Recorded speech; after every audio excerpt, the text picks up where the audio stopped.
In the last section, we pulled up Dartpad inside of our code editor. We're going to use Dartpad throughout this course to test out very small snippets of Dart code.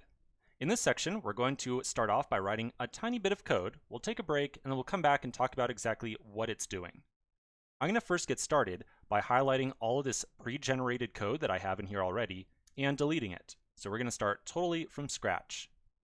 Then we're going to write out a little bit of code together. We're not going to immediately talk about what this code does. We're going to first write out the entire program, and then we'll come back and talk about every single line in great detail. So let's get to it. We're going to first get started by writing out the program. I'll get started by writing void main, a set of parentheses, and then a set of curly braces. Then underneath that, so that entire block, I'm going to go to a new line underneath it, and I'll write out string with a capital S. Notice how it's capital right there. I'll put down my name, another set of parentheses, and then a set of curly braces. Then inside of here, I'll write out return my name, which is Stephen, and I'll make sure I get a semicolon at the end of this line.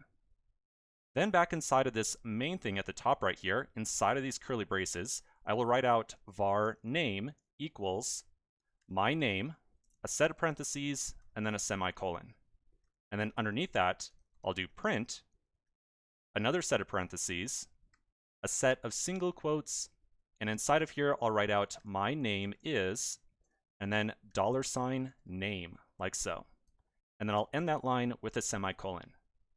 Now, if I run this code by clicking the Run button up here at the top, I should see my name is Stephen up here on the top right-hand side.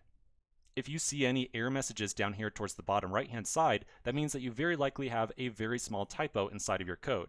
And so compare your code against mine, and you should be able to figure out exactly what's going wrong. Okay, so we wrote out a very tiny program here, and then we ran it and saw some output up here on the right-hand side.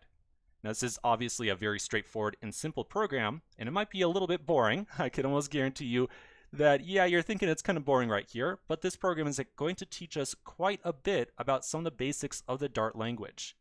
So let's take a quick pause. We're going to come back in the next section, and we're going to tear apart this program line by line and figure out exactly what's going on inside of it. So quick break, and I'll see you in just a second.